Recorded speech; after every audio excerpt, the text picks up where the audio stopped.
This is the Unstarving Musicians Podcast. The podcast features conversation for musicians of all types and genres, a curation of expertise intended to help all musicians be better at marketing, business, the creative process, and all the other things that empower us to do more of what we love, make music.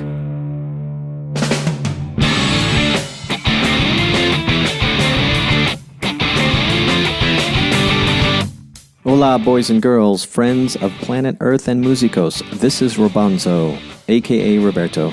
This episode of the Unstarving Musicians Podcast features Chris Raspante, who I first met at a holiday season jam last December 2016 near Fort Worth, Texas, the place I originally called home.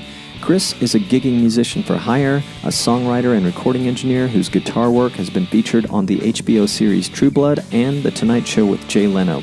Chris has also worked with a host of Nashville noteworthies, including Travis Tritt, the Dixie Chicks, and Stan Lynch. On top of all this, he's a hell of a guitar player and a really nice guy. In our conversation, we talk about serendipity, networking, reputation, Nashville, the wonders of today's talent, and much more. May you enjoy our conversation as much as I did.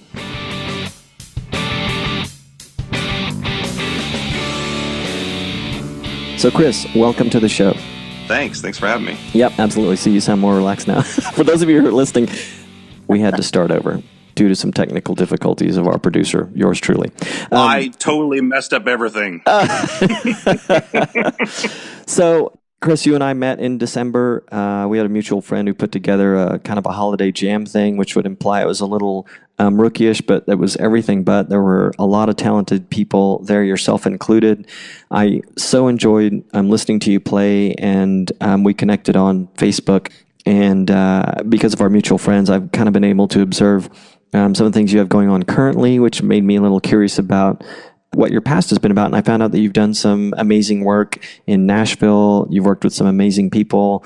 And so I'd like to start off the conversation talking a little bit about that. I have a whole bunch of questions I'd love to ask you. But for starters, I wanted to ask about how it came about that you did work in Nashville with people like the Dixie Chicks and Travis Tritt, Stan Lynch of Tom Petty and the Heartbreakers, among others. How did that all come to be? Well, I got invited to come to Nashville just to come visit and hang and do some preliminary work a couple of years before I moved there. I moved there in about 2000. And so this was probably 97, 98, somewhere around there. A friend of mine who had moved there a couple of years prior was living there, and I had done some recording here in Dallas-Fort Worth, just with some original bands, local bands, stuff that I'd done, stuff that I wasn't a part of. And I just sent it to my friend who was already there, who was a professional songwriter, and just thought I'd send it to him, you never know kind of thing, just to get his opinion. And he calls me back after he got the CDs in the mail and was just like, man, this is great. Who recorded this? Where'd you do it? Whatever. And after he found out that I was the main person that recorded it, he invited me to come out and hang and stay with him and do some songwriting demos for him, and then just meet all the people that he knew and worked with, and kind of just to start, building your circles and, kind of getting your feet wet in the town. And I did that for about a year or two, just going there, working for a week or so, coming back, being here in Texas for a month or two, then, rinse and repeat. And eventually, after doing that for a year or so, he finally just said, man, he goes, won't you just move here? It's like, you're already working with me. You can start working with other people once you're here. And he goes, I think it's time. And so I just thought about it and, made sure it was kind of a feasible thing and made the move, made the leap. Well, two questions. A, what type of music did you send your friend in Nashville? And B, during the time that you were commuting back and forth, did you actually get paid work fairly quickly? The type of material was not country at all. Not surprisingly, but, interestingly, it was just more rock projects. But the main thing with it was that I was just happy with the songwriting and with the recording, for the most part. So I was just wanting to share it with people. And so I thought that he might enjoy it, even though he was, professionally writing country songs. But, of course, we all listen to different stuff. And so I sent him that stuff. And so he heard it and liked the recordings. And so he thought I could, come up there and do some country stuff, which, as we know, even back then, of course, a lot now, but country and rock can definitely, the lines can blur, as far as, and, as far as getting paid, pretty much when he invited me to come up and we started doing stuff, I immediately was able to invoice his publisher, which I believe was Warner Chappell at the time. Mm-hmm. And so, we would sit there and spend a couple days and record a song and, would turn it in, and I would invoice the company for, whatever.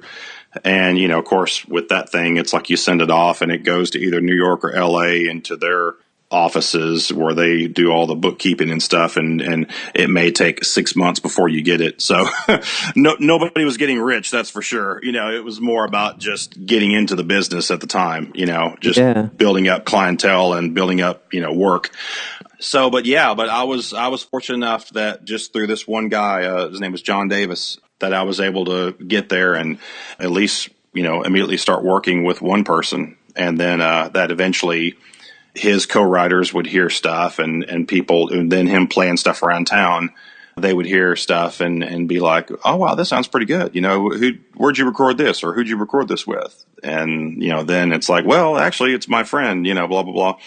And then that would turn into work. Then I would get a call from one of his co-writers and say, hey, do you think you could come to this studio or come to my house, and record this song for me? And, of course, you're like, sure.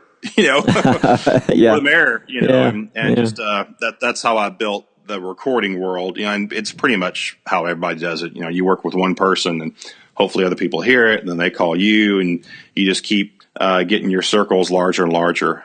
Yeah, and I asked the questions because I still know people who are moving out to Nashville today, and I don't know what all their stories are. And sometimes I have a friend that moved to Austin very recently. Yeah, it is of course, nowadays, it's a very, very competitive world. Sure.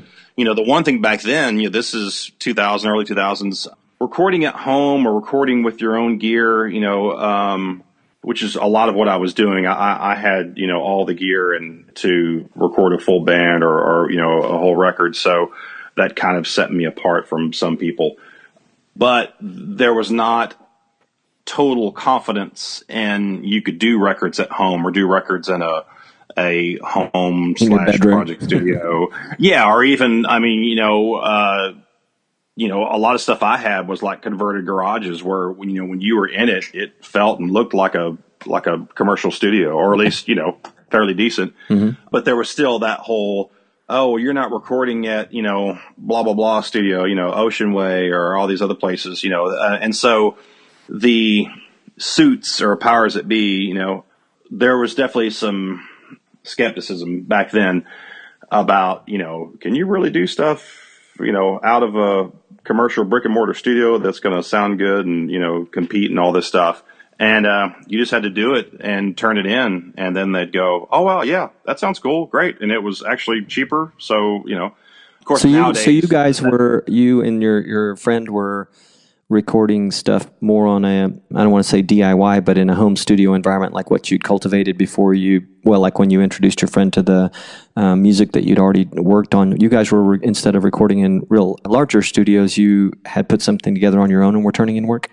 Some of the first stuff I did, I was recording. Actually, before I lived there, I set up a makeshift little studio at his place where we just kind of took over 2 bedrooms, and we had one bedroom was a control room. And then the other bedroom, we would, if we were doing a guitar, we'd put the guitar amp in there and we'd be in the other room. Or if we did drums, And luckily, the type stuff he was doing and the time frame, he didn't mind doing stuff, what I call like brick by brick, where you get a click track and you may do the drums, then you may, do the guitar and bass, and you're kind of doing things, one at a time. Right. Kind of like Alanis Morissette and Glenn Ballard, that first record she did, it was very much just the two of them, kind of thing, one thing at a time. And, when you're doing records like that, it's a lot easier to do things at a home studio or a makeshift place, because you're not dealing with 5 or 6 band members all at once, And, got it. And so, yeah, and he preferred actually working that way because he liked to have the control and stuff. And And so, yeah, we did a lot of recordings like that in the beginning. And then we we'd get in the car and go around town, and he may have a session booked at a commercial studio, and I'd go and hang out or play or do something, and just kind of started getting into that world as well, as an engineer and as a player. Of course, you start off just being the guy in the back of the room, just watching. Yeah. And then, then you kind of get in a little bit as far as playing a little part here and there or helping the engineer or whatever. So just totally organic, just, grew it. And there was actually other people, the first couple people I worked with outside of his thing was, same thing. They had a home studio and was asking me to come over and engineer and play. And then that turned into doing, some sessions for them around town, with other people. So, just very innocent, seat of the pants, just networking and just building your scene. Networking and relationships still seems to be very relevant today. It is all about it. I wanted to talk a little bit about your education too, because I think for people like myself and probably some other musicians, it'd be interesting to know how relevant it has been, or how you perceive it as relevant or not to the work that you've done. So I know that you attended North Lake College in Texas, and then the Conservatory of Recording Arts, where I learned from talking to you earlier, focuses on basically recording engineering. How do you feel that time, and I presume that you were also, I wanted to ask you, but you also were in high school band prior to all this. So I assume that's true. You can let me know if it's not, but how do you think that these parts of your life, the education has had an impact on the work that you've done and are still doing? It all goes to building who you are as a person and as a musician. It all adds up and it all helps. I was not a band person in junior high and high school. I think I did maybe 1 year in early junior high. I actually started off as a drummer. That was one of my first instruments, and I did that all the way up until actually graduating high school. And once I started getting into college, I kind of started making the permanent switch over to guitar. But I had a guitar since I was, late junior high, early high school. And so I kind of did both of them. I kind of played guitar quietly at home, trying to get better as I, when I would play out, whether that be at a party or whether it be at something over at somebody's house or garage. I was a drummer still. So, that, sorry, I lost my train of thought. That's all right. So I want to take a left turn with you, if I may. I want to ask you about, and this is pure curiosity, I love asking my guests this, but what was either who or what was the first influence that made you realize you wanted to play music? I just loved it. I, fortunately and sheer luck, music just always seemed to naturally connect and resonate with me. I really didn't have anybody else in the family that did it. My grandmother had an upright piano at her house, and she was very much, she could play a few chords and stuff, but definitely not, you couldn't call her a musician, And my great grandfather played acoustic guitar, like at parties and stuff, even though that was way before my time. I never saw him play guitar, never saw a guitar, even though, funny enough, years later, after he was gone, they actually found that guitar, and I still have it to this day and had it fixed up, and now I love it. I play it all the time. Oh, that's nice. Yeah, but as far as my contact, it was just being a little kid and hearing stuff on the radio, or going into my parents' record collection and basically destroying almost all their cool 60s rock records by trying to put the needle on the record to play them. And, what were some of the records they had? Beatles, Jimi Hendrix, Cream, all the cool classic rock stuff you can think of. They loved. My dad, loved, still loves. And so he had a pretty good record collection. And so I just started, of course, you just hear it on your own, and then, you find it and start, listening to it. And I was the kid digging under the sink, for pots and pans, and started to, bang on them. Play drums, huh? Trying to make noise, yeah. And so I kept doing it. Of course, I think my parents were like, "Oh no, please tell me he does not want to play drums. Please tell me he doesn't have it." And then it was like, "No, I think he wants to play drums." So I got a Sears drum kit, the kind that you get in the little catalog, and I think I destroyed that pretty quickly. And then they were nice enough to get me something else that was a little bit sturdier, and it was something that I just remember that it was just always there. I just felt like if even when I was young, if I walked up to a piano or if I walked up to, a drum before too long, I could sit there and fiddle with it and figure out something, even if it was basic, I could play something on it without somebody really showing me what to do. And of course, then that led to wanting to find people that could show you how to really play it, or Sure. watching people and just listening to stuff. Just, you hear commercials, you hear stuff on the radio, and you hear little melody lines, and trying to pick them out on the piano or play, play drums to them in your bedroom, and just slowly but surely got better at it until I felt good enough that I could play for or play with other people. Who, since you started as a drummer, what's your earliest memory of favorite drummer? Well, again, sounds like a broken record, but the Beatles. Ringo? I don't think I even knew who Ringo was. Well, I probably did, just by the record sleeves. But with the Beatles, it was more just about the music and the whole record hitting you as one big sound. Yeah. And it wasn't until later that you started kind of picking out stuff individually. But I loved. Who doesn't love the Beatles? Just loved everything about it. But of course, I'm going to mention the band and the player that every young drummer mentions, which is Rush and Neil Peart, just because how can you not love him? Yeah. With the big double bass drum set, and all the stuff he could do. And Phil Collins, oh God, of course, this is in the early 80s. So I'm going to date myself here, but that's all right. I can help you out dating myself. I'll beat you. I'll beat you. My wife is older, and I have a lot of older friends that are older than I am. Not that they're old, but they're just older than I am. We'll be sure that she doesn't listen to this episode since you said that. No. She's still a very young person. She's just slightly older than I am. But it's so. Point is, I can never get away with playing the whole age card as far as saying, "Oh, I feel old," or back in the day, because there's usually somebody, no more than an arm's length that will give me this look like you have no idea what you're talking about as far as saying you feel old or are old. So I have to keep that in check.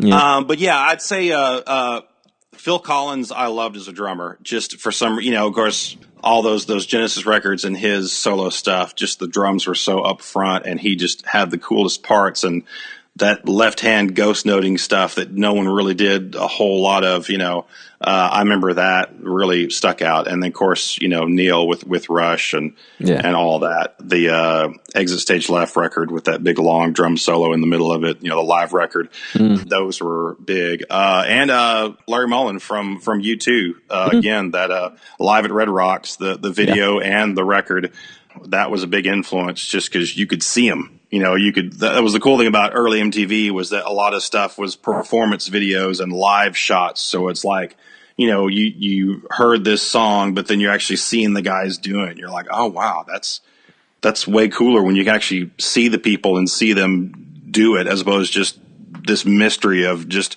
hearing it and not knowing how many people's in the band or what kind of stuff, what kind of guitar, what kind of drums are they playing. It was just all, a big myth, as far as, what was going on.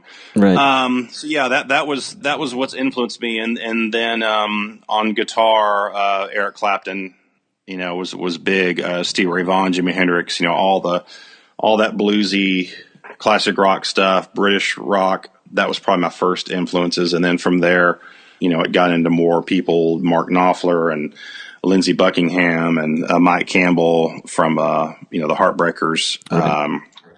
Again, I'm probably not mentioning anybody that people are going to go, oh, wow, No, it's comforting to me because we have similar sort of, I guess, music upbringing, so it's all great stuff. So I want to take another zigzag here and ask you about some work that I read you have done, which I think is just very interesting, and people would probably like to know about it. But you performed live on The Tonight Show with Jay Leno, and you have also, I know this wasn't the only gig you got where you had some music featured on TV, but you also had some guitar playing featured on HBO's True Blood, and a lot of other cool things, but I think those are like a couple of sort of high-profile moments. Tell us about those. How did they come about, and what was the experience like? Let's see. I'm trying to go in chronological order if I can. I probably won't, but it's okay. The Tonight Show happened because a very good friend of mine, Jace Everett, who is still in Nashville, he's from Texas as well, like I am. I moved up, and then he moved up a little while later. He wound up getting a record deal in Nashville, made a country record on Sony, and started doing the artist thing, and I played with him while I was there in town. And he had a song called Bad Things. And this was still when it was just a song on his record, on his album. And I was lucky enough to have played on the album when he was cutting it. I was probably the only, I'd say, non-A-list player, Nashville player on the session. And God knows why, other than just, Jace was cool enough and the producer was cool enough to give me a shot, because we'd been playing together live so long. So I played some acoustic and played some electric, and so I played on the record, and he got asked to be on The Tonight Show, even though that song didn't really do that well at country radio because it was not very country sounding. Mm-hmm. And I know that sounds crazy now because people are like, well, nothing sounds like country, but back then, this is like 05, 06, Sure. Songs on country radio still were fairly country sounding. There was still, a yardstick that people were using as far as, is this song, right for country radio kind of thing. So he had this song and we recorded, and it was just a cool song. So we went to country radio. We did all the, where you go to the station and you play for the program director or the DJ, and most of the time they turn you down, but sometimes, they're like, oh, cool. And they add your song, and, you're there with the person from the label and the artist and you go around and you're basically just trying to build the song up, get it played from coast to coast. Which again, that was something you could do back then. It's kind of different the way they do it now. But so, we went all over the country, and, it got played a little bit, made a video for it. And somehow they got the song to whoever was booking The Tonight Show at the time, as far as booking the live talent. And they reached out to him and said, hey, we love this. Come be on the show. And so we went and did it.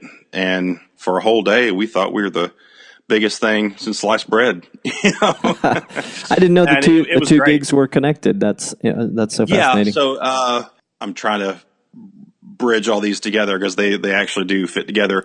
So the song had been recorded. It was released to country radio. We did The Tonight Show. And then actually later, there was a show called True Blood that was coming up on HBO. They were still, filming and editing and getting the show off the ground. The show hadn't been aired yet.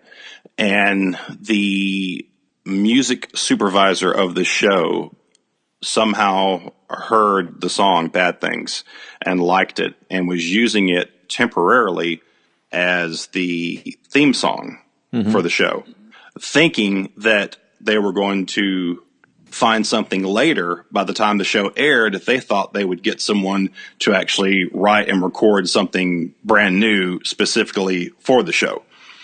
That this was just kind of like a placeholder, something to have some music, versus not having music at all. Yeah. Well, but after several months of using the song and, behind the scenes stuff and editing, they got so used to it that when it came time for the show to air for the first time, they were like, we really now can't see or hear anything but this song being the theme song.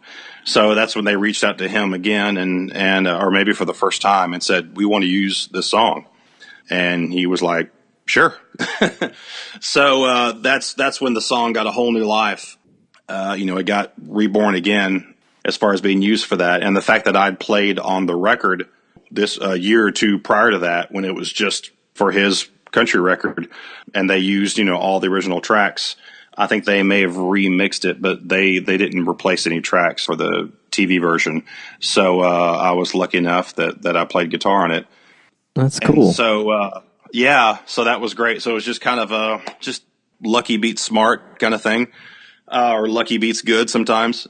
And so and so that song actually, I think the show went on for 7 seasons, I think 6 or 7 seasons, and it was the theme song. So for 7 years, every time that show aired, you heard me playing guitar. That's pretty amazing. I have some friends that are going to be very impressed when I tell them about it. Well,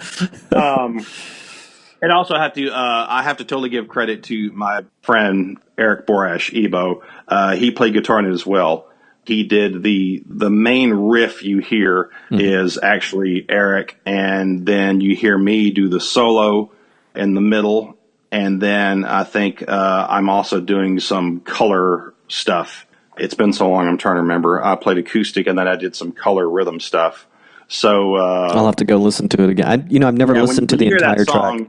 Yeah, so when you hear that song, it's there's definitely, you can spread the credit around, but that it was just, again, it was another just kind of lucky fluke, innocent, just, you go do something and hope for the best, and for whatever reason something gets picked up and used, or it takes on another life, and you kind of just get picked up with it.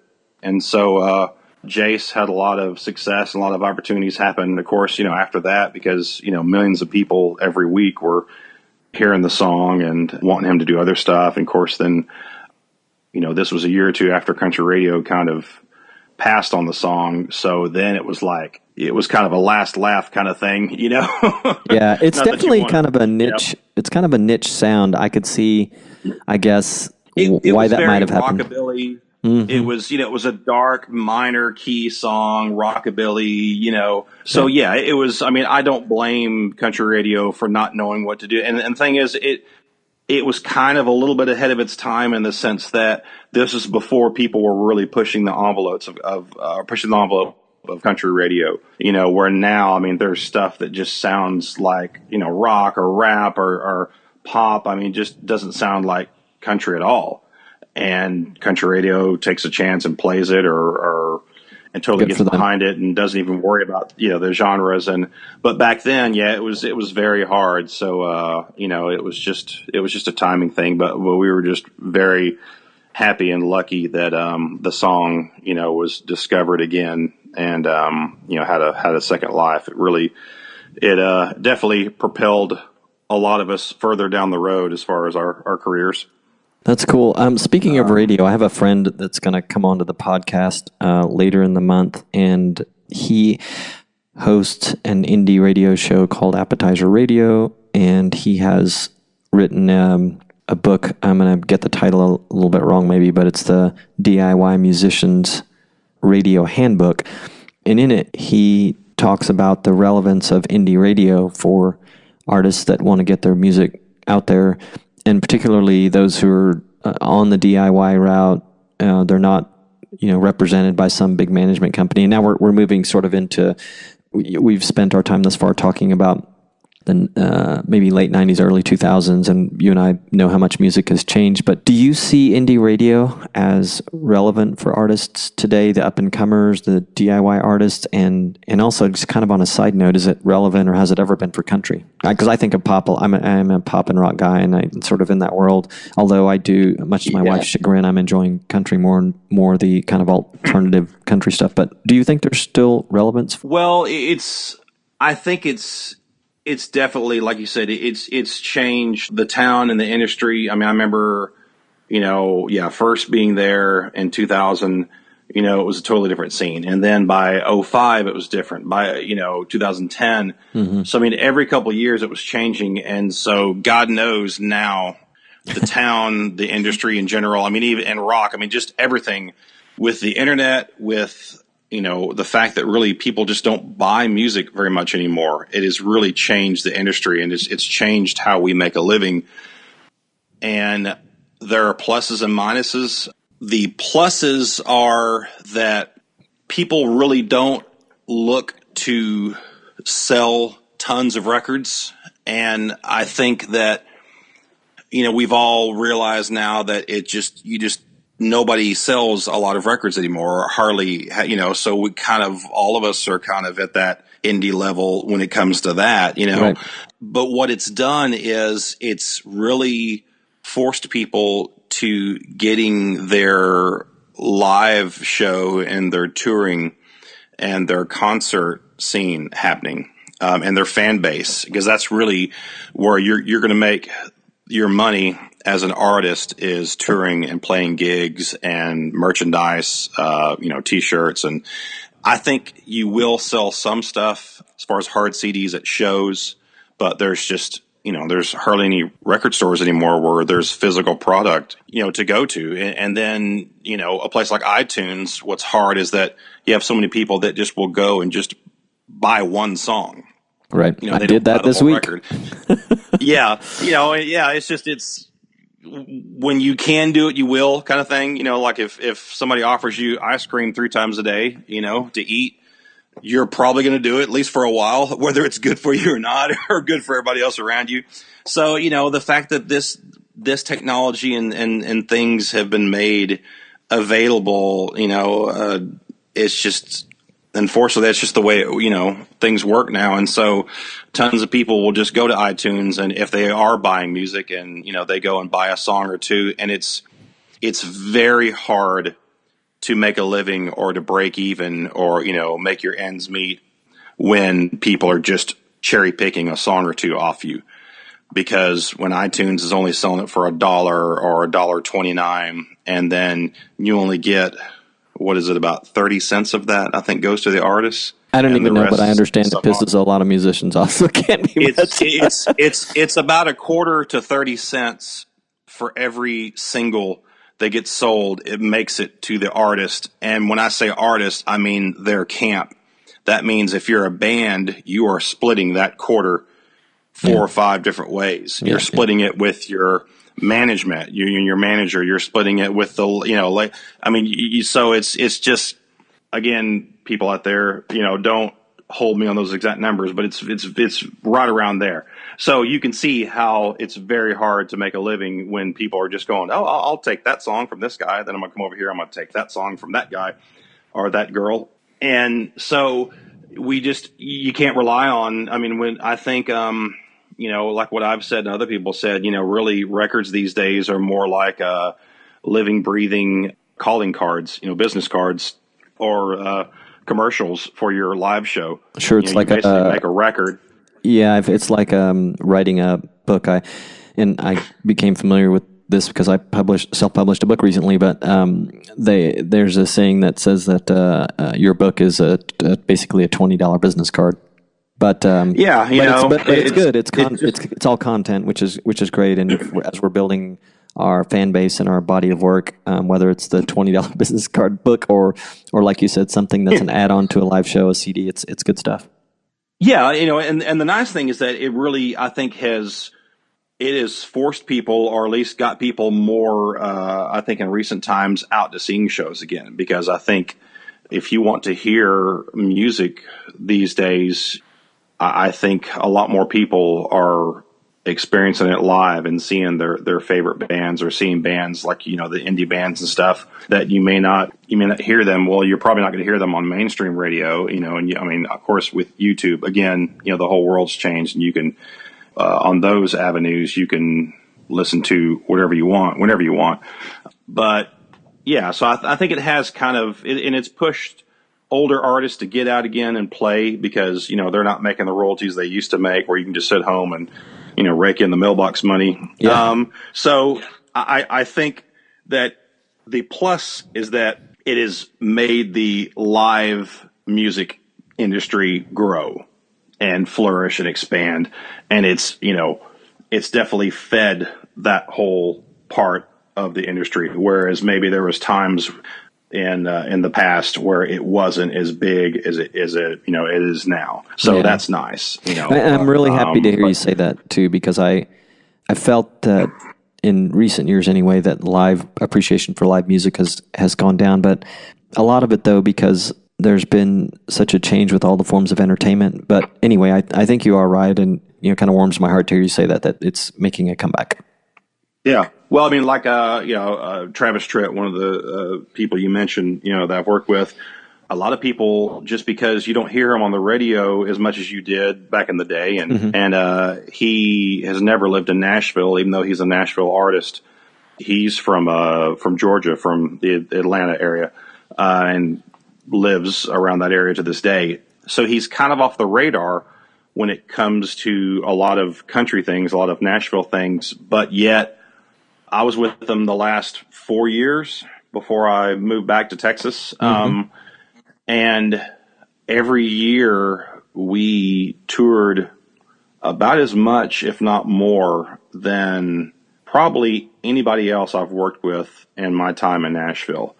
And meaning that we would work up until the teens of December, like December 18th or somewhere around there. And then by January 6th, January 10th, we were going back out. And that was unheard of. I mean, usually most of the people that I worked with or played with on the road, you'd work up until about Thanksgiving, and then it would, it was already starting to trail off by then. But, usually Thanksgiving was about the cutoff point where people were like, okay, we're done for the year. Holidays are coming up. We're going to spend time with our families. Yeah. So, you guys, the band, just hang out, do what you can to survive, and you'd be off from about Thanksgiving until the end of March. So you had several months where you just had to figure out what you were going to do in town, and that was very common. But nowadays, and of course, guys like Travis, and maybe partly because of the industry the way it is, I mean, they have to make a living too, and so that's forced them to go out and tour more, which again puts money in the pockets of the musicians that are touring, and the sound guys and lighting guys and tour bus drivers and all that. So I mean, it's definitely a rising tide floats all boats, I guess you'd say. Yeah, he looks like a busy guy. I didn't realize, and I'm sure this is pretty common. These guys that we may not hear on the radio anymore, guys and women, and they're out there touring. I want to ask you. I'm going to left turn again, but I wanted to talk about your recording studio. So you've relocated back to the Dallas-Fort Worth area, and I presume you're still doing some work recording others today. Is that right? Yep. Actually, I worked today from about 9 o'clock in the morning until about 4:30. Tell us about your studio. What's it like? What's the cool gear you're sporting these days? Well, the main, I'm still a Pro Tools guy, for better or for worse. That program just works for me. I relate to it. So I'm using Pro Tools. As far as the hardware, the interface, and plugins, I use a lot of the UAD, the Universal Audio stuff, which I love. The Apollo 8, the black interfaces that were the upgrade from the silver ones prior, as far as just sonically, and a bunch of technical stuff that I won't go into that'll bore everybody to tears out there. Maybe not. It just sounds maybe not, really good. Okay, well, it just the new UAD stuff. As far as anybody out there that's looking for stuff, the new black interfaces, just sonically, the converters, the clock, just everything about them, they've taken it a step up, which they were good to begin with. And I think they really, took it up another notch. And then, their plugins have been great forever. They're known for their plugins that emulate all this old gear and analog stuff, and of course all their old gear, which all the LA2A, the tube compressors and whatnot. So they've known for a long time how to emulate and model that gear, and so they just keep upping their game, and they do that with reverbs and EQs and everything. And anyway, blah blah blah. But in a nutshell, I've noticed. I mean, I've been a Pro Tools user and engineer for almost 20 years now, 20 years maybe plus. Mm-hmm. And especially using it a lot in the last 10 to 15 years. And I can honestly say, since I switched to the Universal Audio stuff and their interfaces and their plugins, I don't have to work near as hard as I used to have to work as far as getting mixes and getting records to sound good when you're just totally in the box with Pro Tools or with another, insert name here as far as, software. Right. And I've definitely, because I came from the old school way where either you're recording analog or you're recording in digital, but you had your board and you had all your outboard gear where you had your outboard compressors and you had your lexicon reverbs and all this other stuff and delays. And, what's crazy is, even without automation, without all the editing that we've gotten now, I remember back in those times, like in the 90s, recording with that stuff. And it seems like we had to work harder on the mixes because, you had to have as many hands as you could find on the board to ride faders and do stuff and all that, Yeah. But sonically, there was something about when everything was not virtual, when you had, a real recorder, when you had a real board and real real rat gear, it seemed like just right out of the gate, a lot of stuff just sounded like a record and just sounded good and just had this depth and just sonic thing that you just didn't have to slave over. You may slave over the mix, but you didn't have to slave over the sonic part of it. And then when we got to Pro Tools, it was way easier and more convenient, and it was cheaper. You could get the same gear for way less and blah, blah, blah.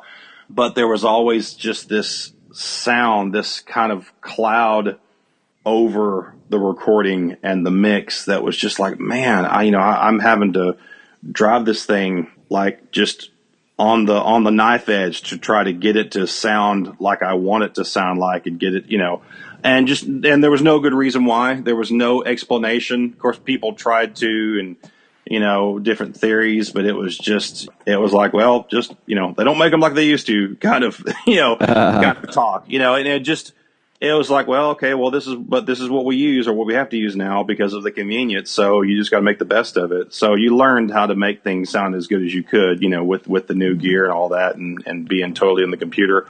And so did that for years until recently when I started using this new stuff. And now I have the feeling, it just feels more like back in the day where you can just push a fader up or, plug a microphone in and somebody sings into it or play guitar.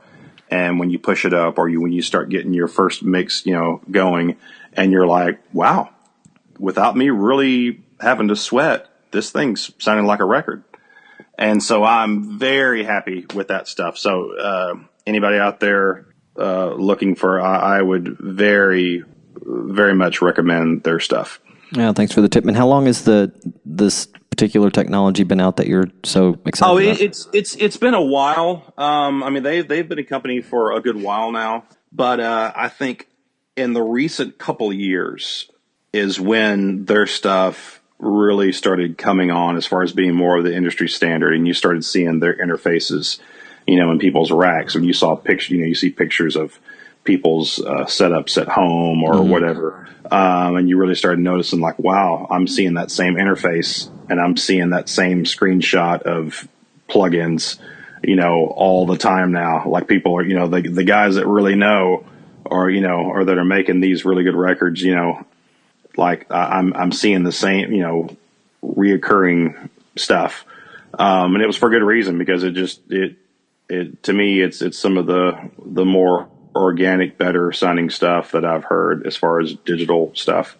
That's great. Hopefully we'll catch some people that can nerd out on that bit of our conversation. I think that's good stuff. And I want to respect your time. But I did want to ask you before we get to the end of our time about kind of the business and marketing aspects of getting recording clients, getting your name out there. What are you doing today? Is it still the word of mouth organic thing, or are you doing things any differently these days than maybe you were years ago? You know what? I will, because hopefully you'll go through this whole thing and edit my rambling, because I definitely will ramble. But I will I'll say this because this is something that I always get asked about, and it pertains to everything you do, in the music business. And I think if, it's about networking, and reputation is everything. And I think whether you are playing a gig or whether you're trying to get more recording work, or if you're a sound guy, I don't care what it is. I think if you're nice, if you're fun, pleasant to be around, if you're dependable, if you strive to do a good job, if you show up prepared, and just have, a basic pride in your work, that is the biggest commercial and promotion you can do for yourself, because it doesn't take long for word to get around, no matter what you're trying to do, no matter if you're trying to start a studio in your house and you're trying to get clients, or you've moved to a new town and you're trying to get gigs and trying to work with people. Just people want to work with people that they like, and they want to work with people that are good and people that are dependable. And the more you can get that out there, that's what you're all about, the better. I've seen it happen.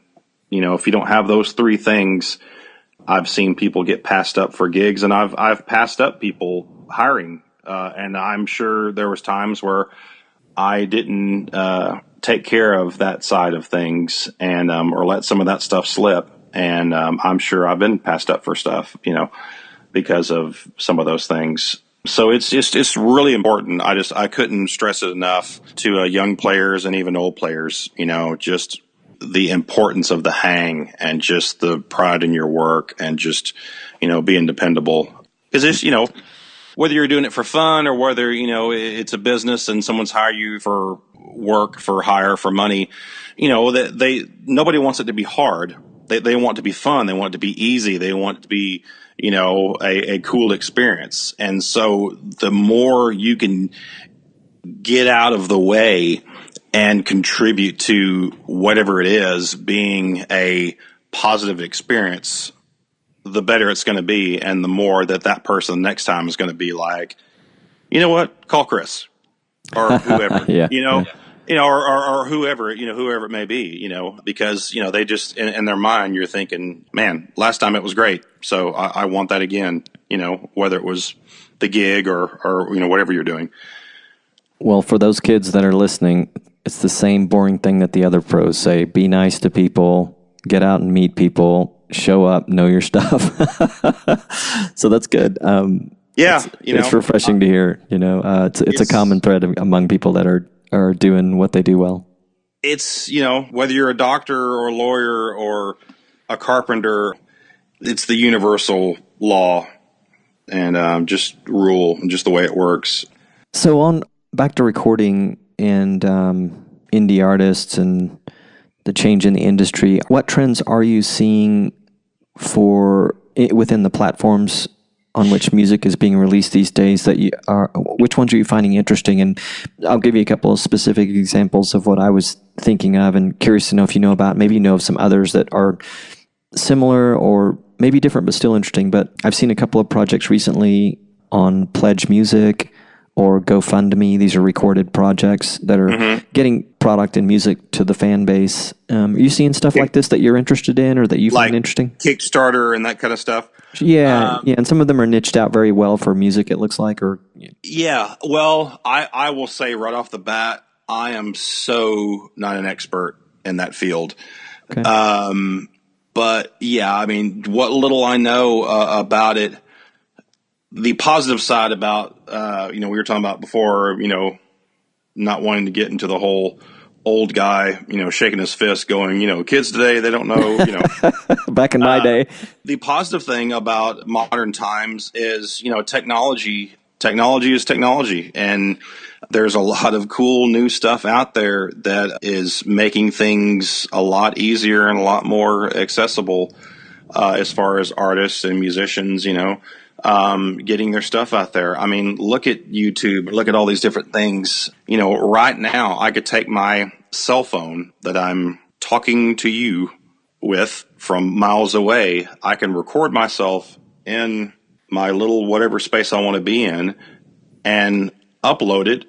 And if I get lucky and if I put something up that's cool, before you know it, I mean, I can have thousands, millions of people that have seen it. And then all of a sudden I start getting this attention, drawn to me, or people, seek me out, that I never in a million years would have happened otherwise. And I could be living in Nebraska. That's the crazy thing. It's definitely been a leveling of a playing field as far as that goes. Whereas before, if you're an artist or you're trying to start a band, I mean, you may come from a certain place, but soon enough, it's going to be like, okay, I got to move to New York, or I got to move to LA, or I need to move to Austin or somewhere, and join the rest of the industry and kind of get things going. And, now, like you said, there's the GoFundMe and Kickstarter and stuff where people, I've definitely, and, Facebook, obviously, where, somebody's starting a record project and they've got friends or fans or whatever. And it's basically like, hey, I want to do this. And, I really love you guys. If you help me out and get this thing made, I'll be forever in your debt, and I'll make that up to you on the back end, whether it's doing shows or giving people shout outs, all that. Yeah. And so that's amazing. It's crazy to think like being a teenager, being in your early 20s these days and not having any money, and actually through the internet be able to drum up enough money. I mean, thousands of dollars to get your record made. Yeah, and, yeah. the cool thing is that it doesn't take, now another thing that we can chalk up to technology and is that it doesn't take that much money to make a record anymore. Right. The gear, I mean, with a $1,000 computer and maybe another 1,000 or two in software and some hardware, I mean, you've got a straight up recording rig that you can go and make some pretty amazing sounding stuff. And I mean, that, to put it this way, in 2002, 2003, I paid $10,000 just for the software for Pro Tools. Oh my goodness. Just the software, nothing else. Now, of course, that was the professional version of Pro Tools that like a commercial studio would have. Mm-hmm. But I mean, that just shows you. I mean, and now, I mean, you can get for in the couple $100 range, you can get software. I know, it's amazing. So, I mean, that's what, less than 15 years ago, whatever, or, so anyway, we can do things that we couldn't have dreamed about doing just 5, 10, 15 years ago. So, that's really the silver lining and the cool thing about what's going on today. I think, what you have to do, that's the hard part, is cutting through the noise. The one thing about the fact that it is as cheap as it is and as easy as it is, it also allows a lot of other people to try to do the same thing. So that means you've got more competition, you've got more people making records and more people uploading stuff to iTunes and to YouTube and to Facebook. And so you better have something cool. You better have something that's good or something that's going to stand out, because you're just going to get lost in the shuffle, because it's, now there's thousands and thousands of people that consider themselves an artist or a guitar player or whatever, Yeah. And there's a lot of talented people out there too. It's amazing. I mean, there is, it's like there's bad and there's really good out there. It's crazy. I'm always amazed. I'm chagrined, and then I'm amazed, I think, every time when a season of the show The Voice comes out, because when it first starts, even though I don't really like the competition shows just in general, but I'll see somebody that's a quote unquote amateur or a kid, and you see them early on the show and they start singing, and you'll be like, wow, yeah, that guy's pretty good. Yeah, exactly. And then they keep going, and then before you know it, you'll see somebody on there where they're giving some of their last performances before the show ends. And I don't know how many times I've heard somebody give this performance on a show like that, where, as a person that's been doing this for decades, you hear somebody sing and it's live, and supposedly nothing has been tweaked or altered or tuned. And I sit there and go, that was a perfect performance. That, that person just sang that song from top to bottom perfectly.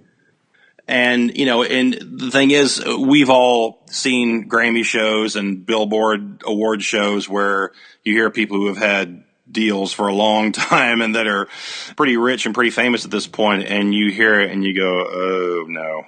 That's what they sound like live, and then you hear someone like this that's only been doing it for a few months or whatever since a show like that started, and they give this performance, and you're like, my God, that's as good as you can do that live, So I mean that's, and I don't remember that happening back in the day as far as seeing that kind of thing on TV, or that often, So, I mean, that's the part that kind of makes me go, okay, there's, you don't have to be the old fuddy-duddy with your fist in the air.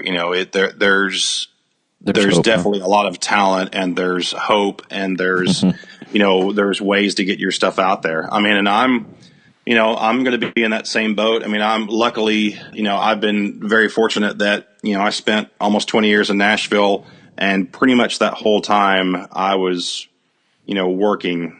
And, working as much as I wanted for the most part, and then was able to leave there with my head held high and move back here and kind of hit the ground running, and came here and started working pretty much as I wanted to be working. And so, even with that, I'm probably going to make another original record here before too long. This will be my third or fourth or so, second, third, fourth that I've done. That's just my stuff or whatever. And, I'm going to be in the same boat as everybody else. I'm going to be somebody that's going to be sitting in their room and writing and recording stuff, and then going, okay, now what do I do? Now, right. The hard work begins. Yeah, it's like, now how do you get out there? How do you book shows? How do you get, how do you get this stuff to people? How do I get it to maybe to a TV show or something or whatever, And so, we're all in the same boat. At the end of the day, we all, once you record that song or record that album, you pretty much have to start at square one, and you're on the same playing field as everybody else out there. So on that note, one last question I wanted to ask before I let you go, and thank you again for being on the show. The podcast is, as I'd mentioned to you when I contacted you to ask if you could contribute your time, is to help educate musicians of all types and genres in various aspects of doing what we do, so that we can do more of what we love doing, making music. But is there anything that you as a musician, we've talked a lot about the changing times, is there anything that you would like to learn about from the podcast in the future, or is there anything that you think musicians that you have worked with would really love to know more about that? And I ask the question because I'm, going to stretch out beyond my own little music world and, bring people on like yourself who can share knowledge with us. I can learn, you can learn. So, yeah, are there any topics that you think would be great, or that you'd personally like to learn about, that might give me some ideas for who to look to bring on in the future? Wow, that's a really good question. I don't know. I love learning, especially the older that I get, the more I want to consume knowledge and just learn new things. Specifically, it's really hard to think off the top of my head. Well, no worries. I will say this, probably the booking side of things, the artist, the band, finding people that actually take their original content and book it and, get you shows and get you on things. That side of the business, I don't want to say it's still a mystery to me, but it's always been something that it never fails to amaze me how things get going. And what I mean by that is like, I'll see a young band or a new artist and they've just started and they just get going, and you may do a show with them, you may talk to them, and then you don't see them for maybe 6 months or a year or whatever. And next thing you know, they are just killing it. They're playing shows and they're doing really well.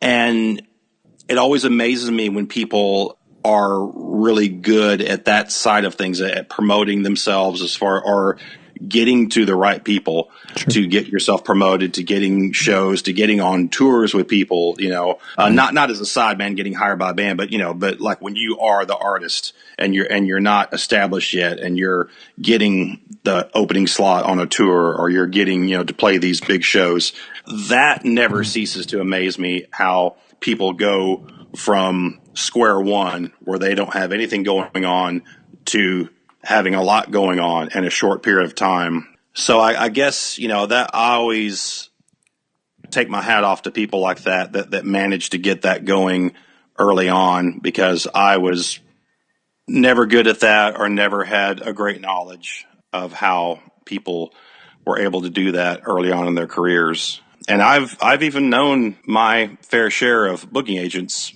personally, but it's someone that can look ahead and see a target on the horizon and go, that's my target, that's where I want to be, and they make it happen, and they go from having recorded product to going out there and doing shows and being successful.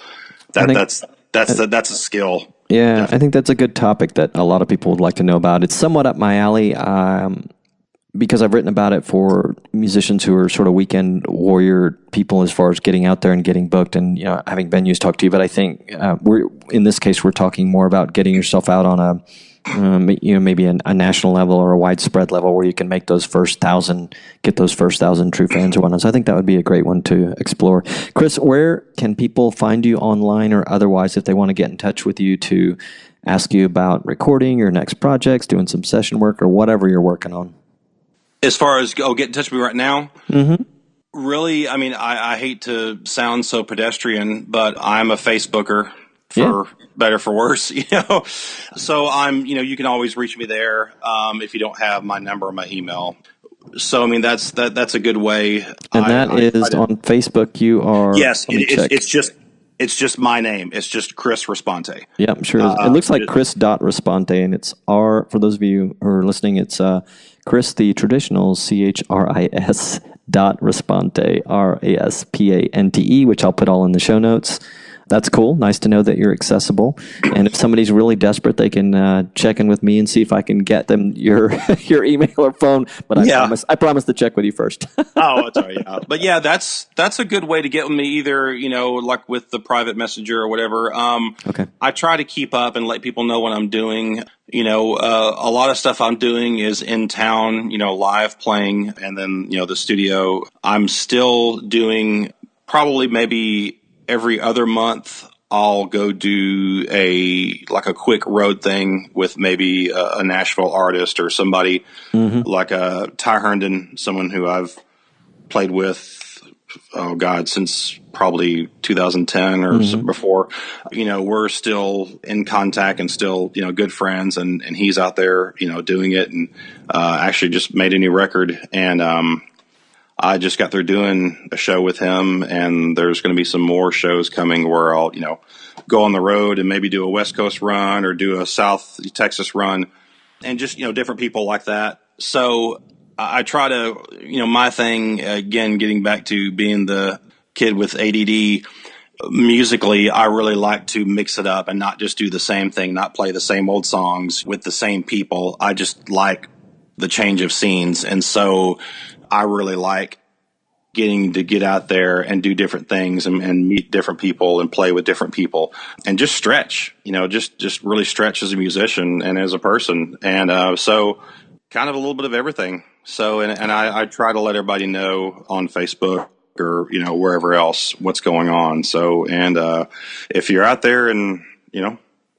I'd love to play with you. Well, cool.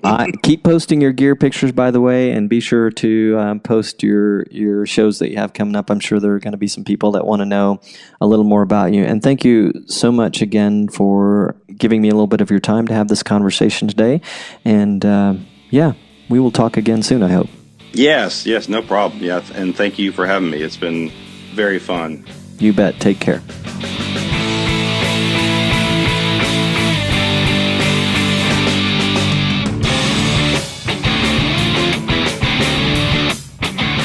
Hey, this is Robonzo. Thanks so much for listening.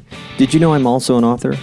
Check out my book, The Unstarving Musician's Guide to Getting Paid Gigs: How to Get Booked and Paid What You're Worth Over and Over Again, available on Amazon. And the book is also available in audio format as The Unstarving Musician's Guide podcast. Check it out wherever you get your favorite podcasts. Last but not least, are you a gigging musician, recording artist, songwriter, or touring professional? Perhaps struggling to get your music out to the world? Struggling to get the gigs you want? Pop over to unstarvingmusician.com and sign up for my email list. I'll send you an occasional email with tips, expert advice, music, musician resources, and anything else I come across that might make your journey better and brighter. With much gratitude, peace, love, and more cowbell.